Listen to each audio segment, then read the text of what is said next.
Muito boa tarde. Gostava de requisitar a vossa atenção novamente, até porque temos o prazer de, complementarmente à excelente intervenção que antecedeu esta mesa, de ter aqui connosco a professora Maria Isabel Morales Sánchez, professora titular da Teoria da Literatura e Literatura Comparada da Faculdade de Filosofia e de Letras da Universidade de Cádiz, que nos traz, para além disso, é também responsável na Universidade de Cádiz da rede de universidades leitoras e que nos traz aqui, com certeza, mais uma brilhante apresentação, complementarmente ao bom andamento dos trabalhos que, de certeza, tem vindo a acompanhar todo o dia, dedicada às questões da leitura enredada, literatura e competência leitora no contexto das novas textualidades eletrónicas. Antes de passar a palavra à Sra. Professora, não gostava de deixar aqui uma nota de agradecimento pessoal à organização deste evento e à oportunidade que me dão de estar aqui convosco este pedaço de tarde, se me é permitida a expressão, e também convosco compartilhar os prazeres da leitura. Sem mais, deixo a palavra à Sra. Professora.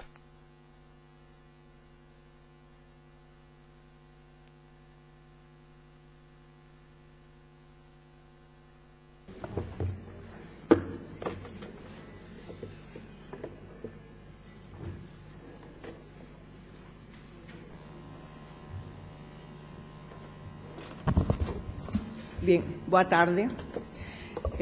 Siento mucho no poder hablar en portugués, lo siento. Quiero, en primer lugar, gracias Sandra por tu presentación. Quiero agradecer a los organizadores de este encuentro que me hayan permitido estar aquí. Tengo que decir que además me ha alegrado mucho porque desde la intervención de esta mañana de Ángela hasta la última que hemos tenido ocasión de presentar, creo que coincido en muchas cosas, pero en alguna que otra difiero, con lo cual va a dar pie a que podamos comentar muchas cosas. Y básicamente yo no vengo del mundo de la biblioteconomía, soy profesora de Teoría de la Literatura y Literatura Comparada en la Universidad de Cádiz y coordino la red de universidades lectoras. Y desde hace mucho tiempo mi gran preocupación es el salto en la calidad de la lectura y en la frecuencia de lectura que se da entre los alumnos de segundo ciclo y los alumnos universitarios. Es decir, hemos estado hablando desde esta mañana de los alumnos infantiles, de los niños, de los adolescentes, pero no sé qué ocurre cuando llegan a primero de carrera de la universidad, da igual que sean de, bueno, hablo de letras, pero bueno, de ciencia ya, no, que no leen. Pero el problema es que no lean, no es que no lean, es que no tienen curiosidad por leer. Hace mucho tiempo que vengo dándole vueltas a esto y hace mucho tiempo que hice una especie de cruzada personal por intentar entender qué es lo que está cambiando y por eso inicié una línea de investigación en torno a las nuevas tecnologías, porque parece que últimamente todo se soluciona con las nuevas tecnologías y que es un poco la panacea, y que al tiempo que es la panacea es como nuestra desgracia, ¿no? Porque las tecnologías no cultivan unos hábitos lectores que faciliten la comprensión lectora. Entonces estamos en una especie de paradoja, sobre todo a aquellos profesionales que desde cualquier ámbito nos dedicamos a la enseñanza o a la difusión de la lectura o a la formación de lectores, pero el resultado de esa paradoja es que estamos formando a profesionales que tienen que formar a lectores y que no solamente no saben hacerlo, sino que ellos mismos no son lectores. Sobre esta base he ido de alguna manera viendo cómo, bueno, hay muchísimas campañas de lectura que se abandonan en el nivel universitario, las mismas unidades dentro de la universidad. Las campañas de la biblioteca son independientes a las campañas de otras unidades como la extensión cultural o el vicerrectorado de alumnos. No hay una coordinación y, en cambio, no siempre la no lectura viene ligada a no tener recursos. Si les sirve de dato, la biblioteca de la Facultad de Filosofía y Letras, bueno, y la biblioteca en general de la Universidad de Cádiz, obtuvo hace 2 años el máximo sello de calidad de la Unión Europea, es decir, es una de las mejores bibliotecas europeas en servicio al alumnado, y mis alumnos no van a la biblioteca. Con lo cual, muchas veces ahí hay algo, que es lo que un poco me mueve a hacer esta reflexión, que está fallando. La pregunta de la que parto es sencilla, o las preguntas son sencillas. ¿Somos lectores aquellos que nos dedicamos a formar a los lectores? ¿Somos lectores competentes aquellos que estamos formando a lectores? ¿Hemos analizado o nos hemos parado a pensar qué exige actualmente ser lector y qué ingredientes o elementos forman parte de la competencia lectora en esta sociedad actual, integrando el conocimiento tradicional con las nuevas tecnologías? No estoy de acuerdo con la distinción lectura tradicional, lectura digital. No es leer. El medio no es garante de la capacidad para comprender, y el manejo del medio tampoco. Y eso es algo que yo creo que es necesario distinguir. Son muchos los foros en los que he manifestado esta inquietud y si miramos con atención siempre llegamos a la pregunta de por qué la gente no lee. Incluso hemos visto estadísticas tipo informe PISA que arroja que en realidad la media europea, y a mí no me vale que me pongan ni a Alemania, ni a Francia, ni a Italia por delante, porque estamos todos en una media bajísima, la media europea de capacidad de comprensión lectora es bajísima, es muy baja. Aunque haya aumentado en los últimos años, es muy baja, porque lo que no atendemos es a la población en general. Nos hemos centrado mucho en las políticas de lectura en las primeras fases y se abandona a partir de la universidad, y no solamente eso, se abandona absolutamente en aquellas personas que no están en la universidad. Si tenemos una población, se ha comentado aquí, de 30 años que no es universitaria, que es profesional de otras ramas, cuya lectura, y la lectura no forma parte de su vida, no es parte habitual, es extraordinario encontrar a una persona que lea. Y yo creo que ahí está la base del problema, que tenemos que hacer algo, digamos, coherente, donde la lectura esté imbricada social y culturalmente, no en las instituciones, aunque las instituciones sean el medio para que eso llegue a la sociedad. Pero nuestra sociedad no tiene la lectura imbricada en su modus vivendi, en su forma de funcionar. Por tanto, esta intervención está prácticamente basada en mi convencimiento personal, y puedo estar equivocada, de que se ha olvidado qué supone leer como experiencia vital. Es decir, qué supone la lectura en nuestras vidas y por qué la lectura no forma parte de nuestras vidas o de las personas jóvenes o de la población en general. Por eso me interesaba mucho, y le agradezco sobre todo a María que me haya invitado, la perspectiva de este encuentro, porque aunque estemos en el ámbito bibliotecario, los agentes culturales están haciendo verdaderos esfuerzos, pero me da la impresión de que llega un punto en que eso no es permeable a la sociedad. Es como, estamos como en una cruzada independiente. Y una anécdota. En algunos momentos me han pedido reflexionar, ahora que con la crisis, sobre todo en el sur de España, de donde yo vengo, con la crisis se acaba de descubrir que el turismo es una fuente de ingresos y que además la cultura puede ser un recurso turístico. Y hace muy poco me invitaron a una jornada de patrimonio cultural, y donde yo lo que hablaba era de la cultura del vino a través de la literatura. Y tengo que reconocer que me daba un poco de pudor ver la cara de asombro de los asistentes, porque para ellos el patrimonio son los edificios. Es decir, el patrimonio son las iglesias, las bodegas, o el patrimonio son las costumbres, los hábitos, incluso la gastronomía. Pero la literatura, la tradición oral, la conexión social y cultural de lo literario, es decir, la configuración de los paisajes que la literatura crea, era como una cosa absolutamente extraordinaria, así como asombroso. Y eso solamente tiene una explicación. no conocer lo literario. Y no conocer, como se ha dicho antes en algún momento, que la literatura es un arte y no conocer cómo funciona la literatura como arte y que todo arte es manifestación cultural. Eso nos lleva a que en la situación actual nos estamos planteando que a través de las nuevas tecnologías, esto es un ejemplo de los que yo ponía en esa sesión a la que aludía antes, ¿no? Pues la relación del vino con la literatura y el maridaje entre el olmo y la vid, que viene, bueno, desde los poemas de Alciato y que evidentemente está afincado en la estructura y en los libros de agricultura romana. Esa ligazón entre el olmo y la vid y el viñedo, ¿no? Pero se refleja en la literatura. Y era un poco como algo extraño, ¿no? Y este es otro. Bien.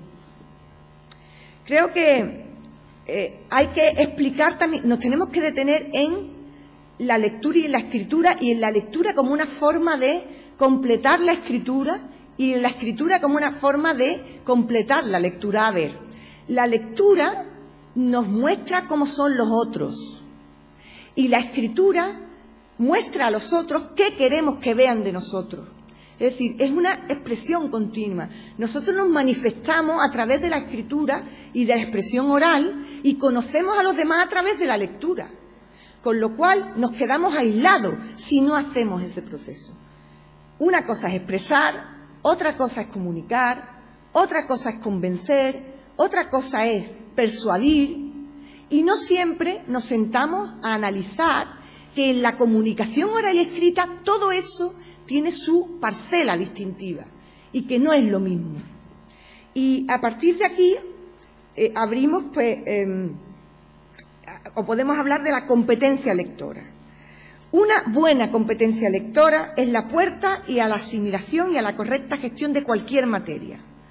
Porque todo esto, convencer, persuadir, expresar, son cosas complementarias que están ligadas a la comunicación. Y la lectura y la escritura están ligadas a la comunicación. La población en general emite discursos, aunque no estén profesionalmente ligados a ningún medio. Porque, como bien se ha dicho, Internet supone escribir. Y cuando uno se mete en Facebook, está comunicándose con los demás. Y lo que uno expresa es lo que los demás ven de uno.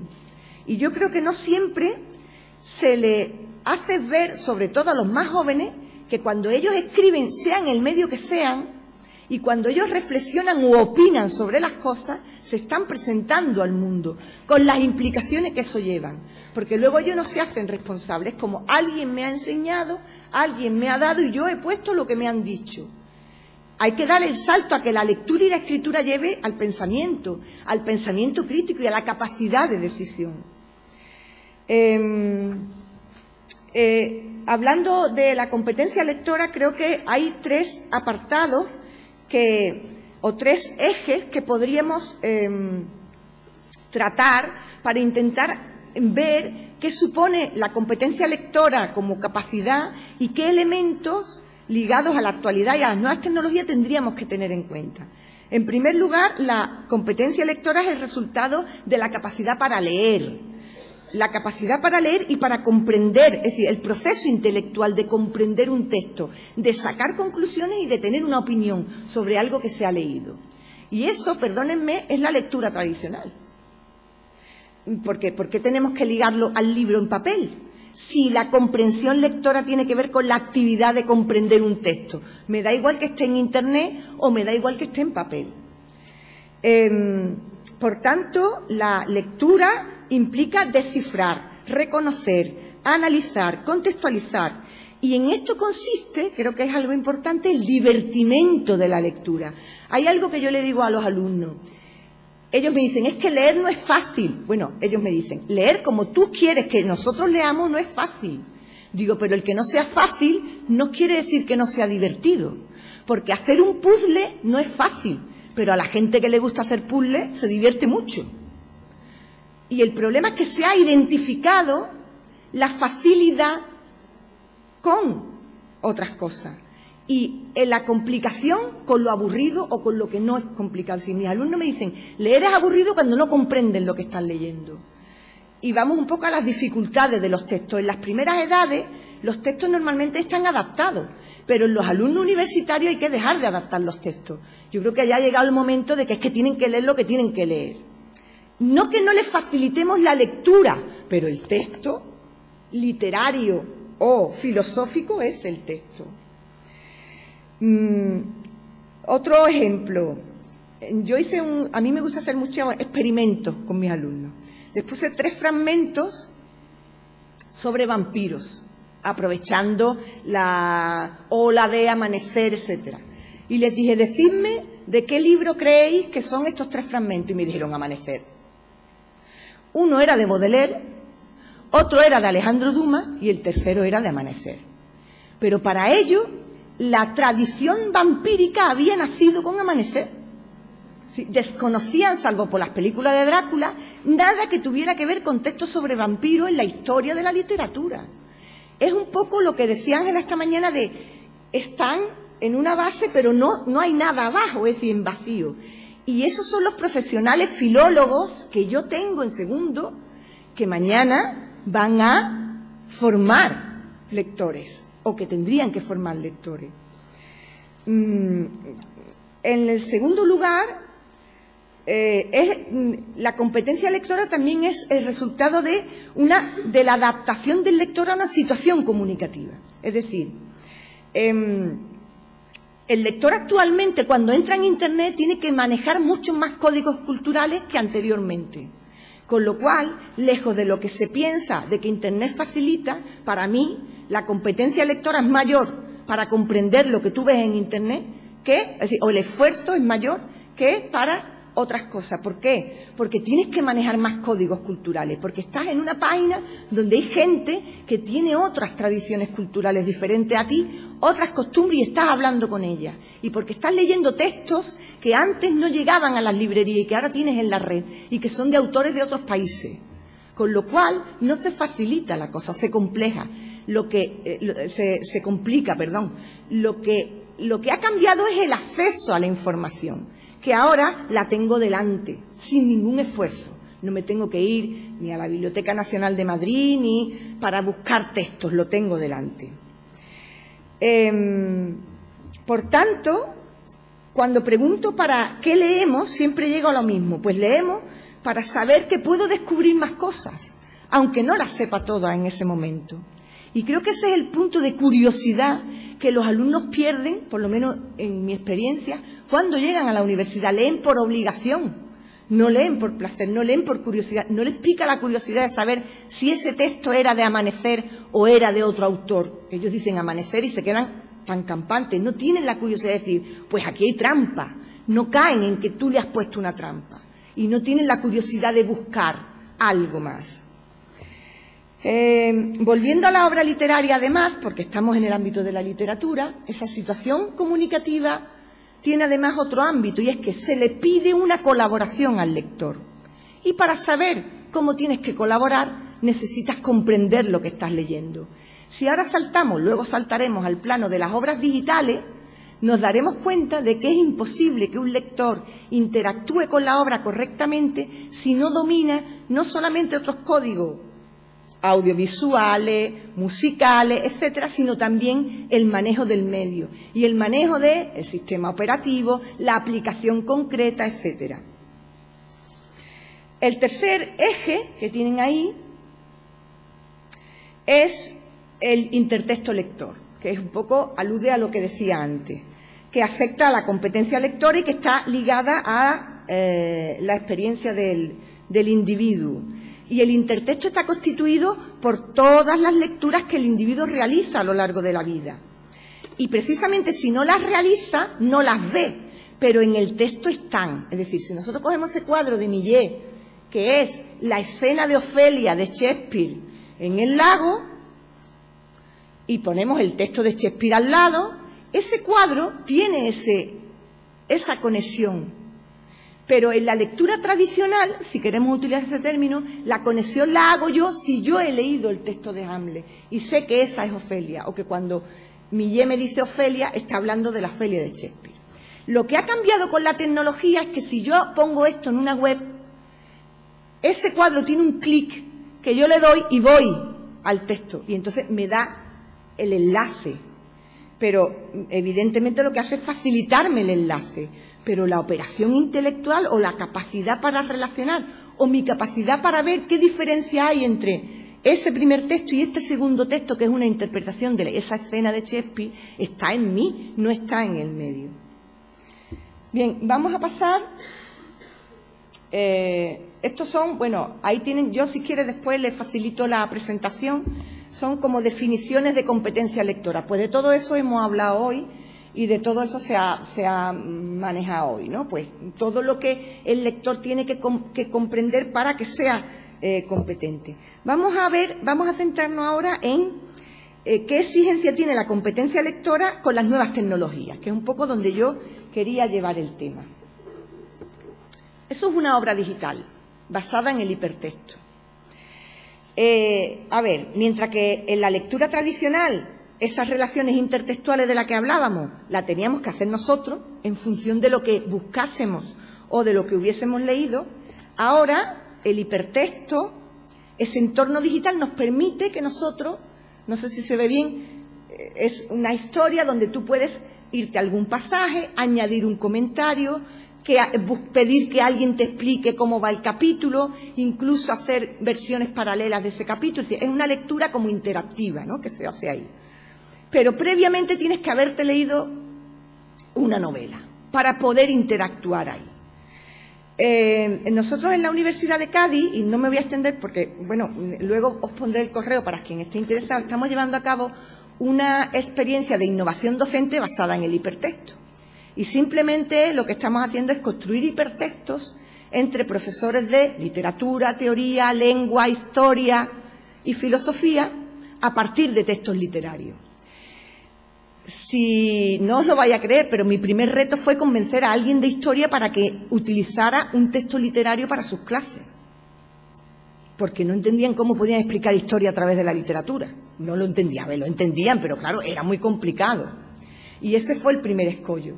Pero evidentemente es una base y yo estoy convencida de que es la forma de conectar con los alumnos, porque ellos sí están acostumbrados al medio, pero están acostumbrados pero no a la materia, sino simplemente a la mecánica del medio.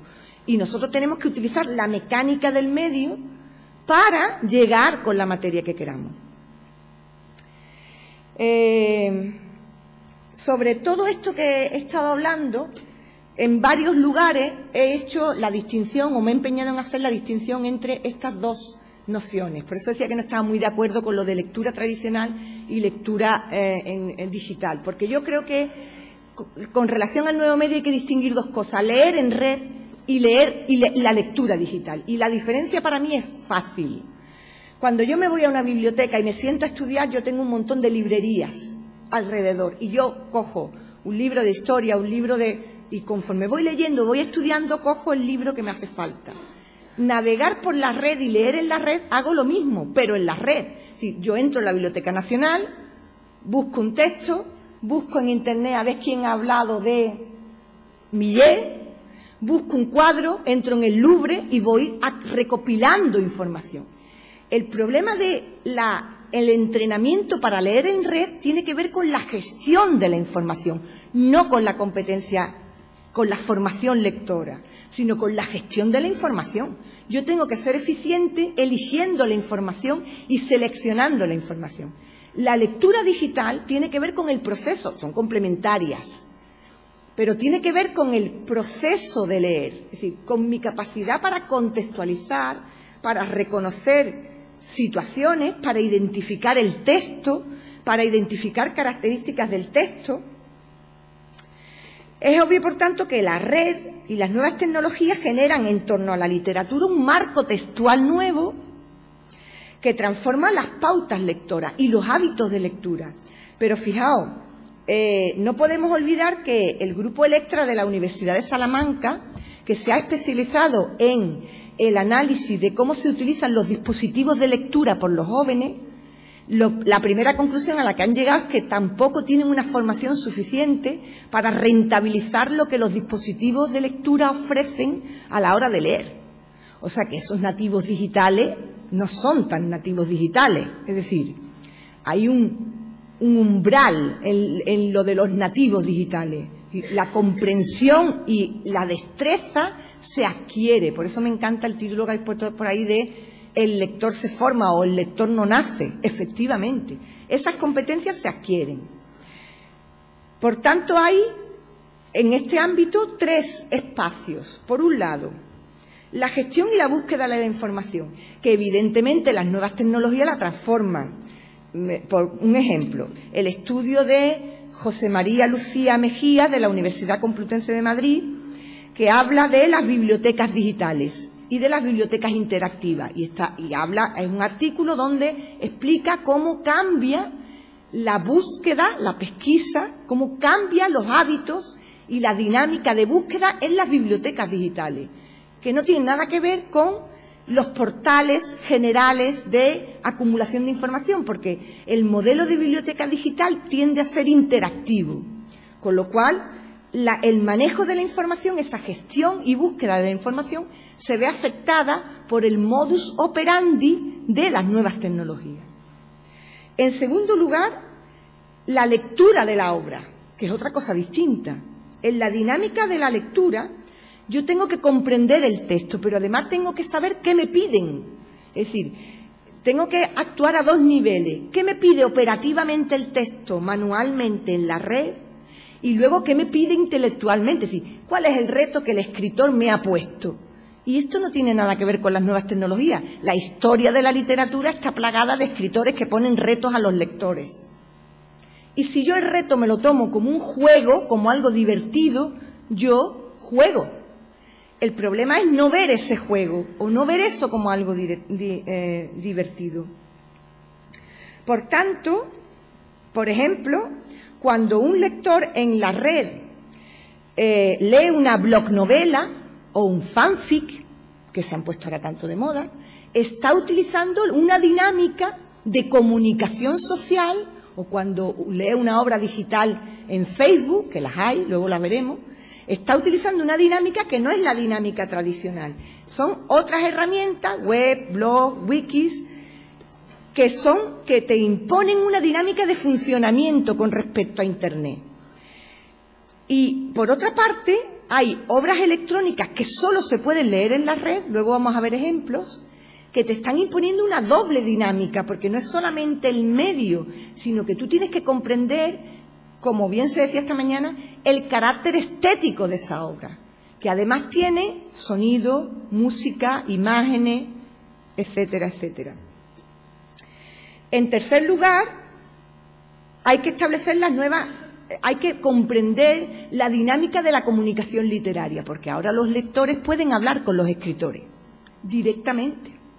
Cuando Cassiari hizo su blognovela Más respeto que soy tu madre, esa blognovela fue completada por los lectores. Los lectores le decían cómo querían que siguiera la novela. Luego se publicó en papel, pero la dinámica es una estructura colaborativa. En ese sentido, la interacción y la dinámica colaborativa, y ahí tenemos ejemplos, es lo que marca Internet y esta nueva forma de actuar. Esa dinámica colaborativa en la que se montan grupos de pensamiento, grupos de actuación, gente que piensa en conjunto. Y la literatura, que es muy permeable a esos cambios, ha adoptado esas formas colaborativas. Y entonces, cuando tú entras en una obra digital, o en algunas obras digitales, pueden estar varios lectores interactuando con la obra y están conformando una lectura colaborativa de la obra. Además, muchas veces con la complicidad del autor o los autores, porque si hablamos de textos digitales, estamos hablando de aplicaciones informáticas y de literatura, con lo cual la autoría es múltiple. Bien, vamos a entrar un poco en la literatura digital. Eso es una obra a la que solo se puede acceder mediante Facebook, ¿vale? Y es un texto literario, es decir, una obra literaria que cuenta una historia donde tú formas parte de los personajes de esa historia. Si no te das de alta en Facebook, no puedes leer la historia. Está hecha para Facebook. Esa es otra historia que está en Twitter, que la hizo además un profesor Mar Marino, para sus estudiantes y cuenta la historia de un estudiante Erasmus.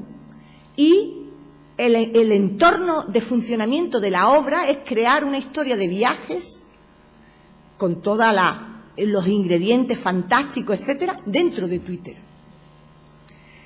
Eso está hecho para gente joven, me explico, eso está hecho para los lectores de hoy, con lo cual alguien tiene que tener la capacidad para comprender e interactuar con eso. Cuando hablamos de lectura digital no es que leamos una versión del Quijote en Internet, es que estamos interactuando con los textos y eso es literatura actual. A ver, eso son obras actuales, no están ahí están ahí y forma parte de la sociedad tecnológica y de nuestra cultura digital, esa cultura en la que nuestros jóvenes están inmersos. Cuando yo le pregunto a mis alumnos ¿para qué utilizan Internet?, la respuesta es para hablar con mis amigos en Facebook y para tener los apuntes a mano, es decir, para estudiar. Bueno, pero vosotros no bajáis, descargáis música, sí, pero bueno, no, a ver, no leéis cosas interesantes, no. Con lo cual eso de que están todo el día conectados no está estrechamente ligado a que estén conectados a todo. Están conectados a determinadas cosas. No tenemos que dar por supuesto que están conectados a todo. Y no tenemos que dar por supuesto que manejar Internet es garantía de tener una buena competencia lectora. No tiene nada que ver manejar el medio con poseer la competencia. Bien, eso es un ejemplo de escritura automática de Tiselli, que como sabéis es uno de los autores más representativos. Y este es otro ejemplo en el que uno no puede acceder a la historia de una costurera, una historia, vamos, una novela con todos los ingredientes de una novela, pero tú no puedes acceder a ella a no ser que construyas tu patrón de costura. Es decir, tú interactúas con la obra creando un patrón de costura y cada pieza de la costura te va explicando una parte de la historia. Si no, no funciona. Es más, incluso en un momento determinado te obliga a parar 10 minutos para descansar. Y si tocas el ordenador, la obra desaparece. Y te obliga a parar la lectura, te obliga a parar la interactuación. Esta es otra obra donde el lector no controla el tiempo. Es de un autor de Bilbao, Félix Remírez. Muy interesante porque precisamente lo que pretende es que el lector no pueda controlar su acto de lectura. Cuando tú entras, nunca puedes leer la misma historia de la misma manera. Siempre te aparece la historia contada de diferentes maneras y no puedes volver atrás. Cuando cierras la sesión de lectura, no puedes recuperarla. Esos son juegos con el lector. Esto es una historia, es literatura y tecnología y es una propuesta estética y artística para un lector del siglo XXI. Y eso está ahí. Esta además es de 2007, es decir, que ya lleva ahí tiempo. Bien, El jardín de los relatos inacabados, otra obra. Aquí, lectura y escritura, memoria e intertextualidad se advierten y cualquiera que tenga un poco de chispa se dará cuenta de que lo del jardín de los relatos inacabados nos lleva a el libro de Borges, El jardín de los senderos que se bifurcan, esa historia que no tenía ni un principio ni un final y que era una especie de laberinto, está basada en eso. Con lo cual, evidentemente, hay una conexión entre la literatura digital y la tradición, porque quienes las hacen pertenecen a una tradición. Bien, por tanto, el entorno multiautorial, global y multimedia generado por la literatura digital exige una mayor capacitación del lector. No es más fácil leer una obra digital, es más difícil, porque los códigos se multiplican infinitamente. El lector pasa de leer a leer y escribir, es decir, a la lectoescritura, porque puede participar en la obra. Luego es lector y creador, aunque solamente sea en ese momento de lectura. Y precisamente de ahí viene ese concepto de escrilector que se ha puesto tanto de moda actualmente. Para Jaime Alejandro Rodríguez, que es un autor también de literatura digital, la gran transformación que la lectura experimenta en esta época es precisamente la de que los roles de escritor y lector, se reconfiguran y no pueden volver atrás. El lector y el escritor eran antes entidades separadas y ahora se confunden, porque además la red facilita la no identificación de la identidad real y juega con los planos ficcionales.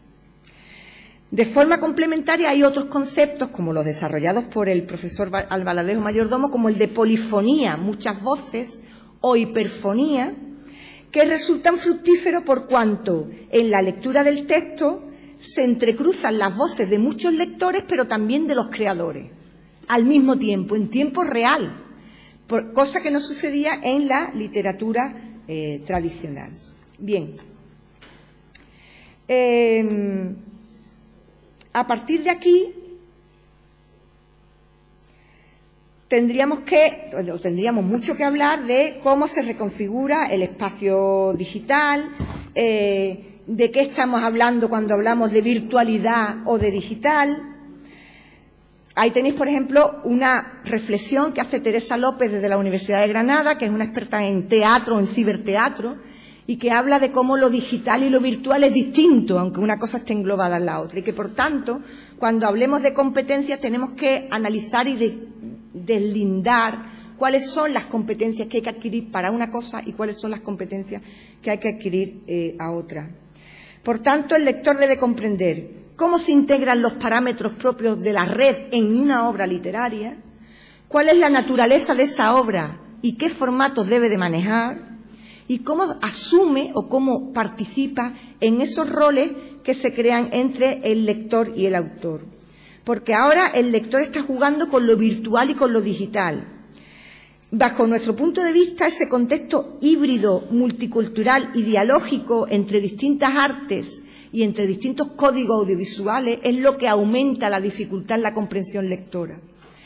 Ese informe PISA que dice que la comprensión lectora era la que es, bueno, muy baja, apuntaba curiosamente que los alumnos que tenían mejor capacidad para leer, es decir, mejor comprensión lectora, manejaban mejor la red. Luego, la competencia digital no va ligada a la comprensión lectora, es al revés. Tú manejas mejor el medio cuanto más capaz eres de pensar y de sacar conclusiones y de leer y de comprender en ese plano.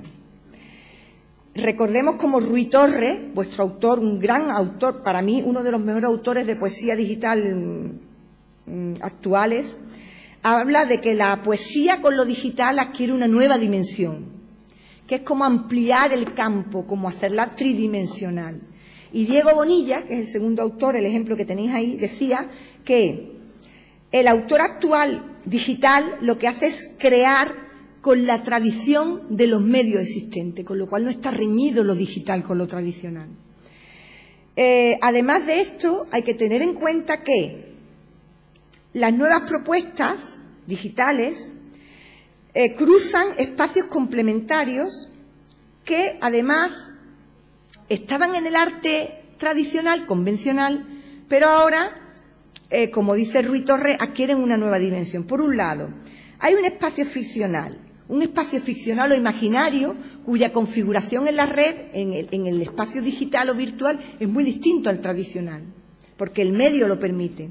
Hay un espacio de interacción entre textos, lectores, etcétera, y luego lo que me parece más importante y creo que se olvida es que hay espacios de asimilación cultural, hay imaginarios, hay relecturas, hay recreaciones, hay también espacios de programación, con lo cual está todo mezclado. La competencia necesaria para analizar o para pensar o para comprender todo eso requiere ahora mucho más ámbitos de dominio, requiere mucha más destreza. Para concluir, el lector se enfrenta a un contexto de relaciones que ha sobredimensionado el mundo de lo literario, porque eso existe. La superposición de mundos ficcionales. Ahora el autor no se puede saber quién es o no tiene por qué saberse.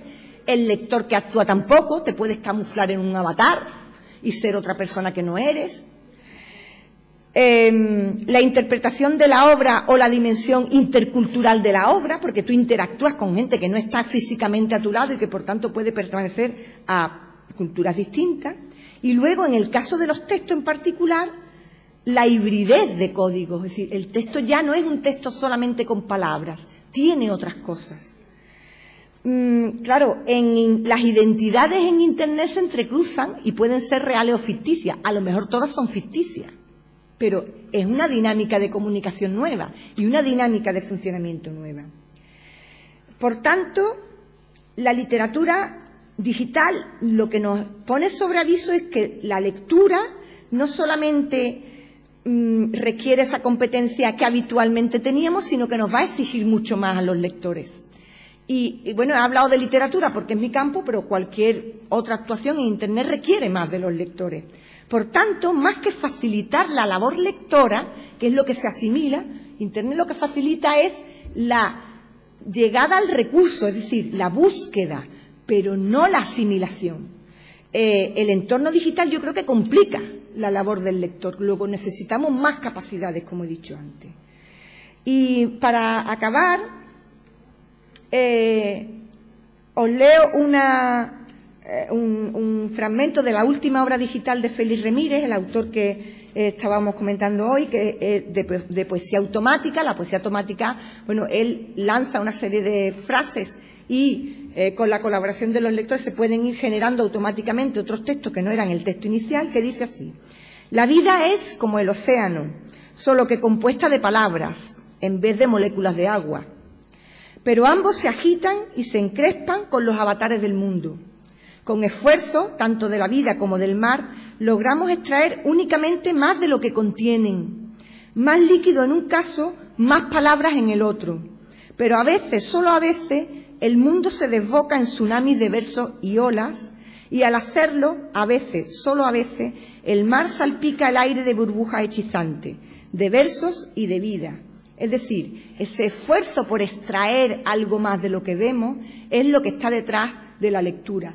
Y lo que tenemos que hacer es convencer o persuadir no solamente a las personas que formamos, sino a la sociedad, de que ahí está la base de todas las demás capacidades, de escritura y de lectura, de expresión oral, de capacidad crítica. Ahí está la base. Luego, la lectura no es algo añadido, es la base, es el punto de partida, no es algo colateral. Muchas gracias.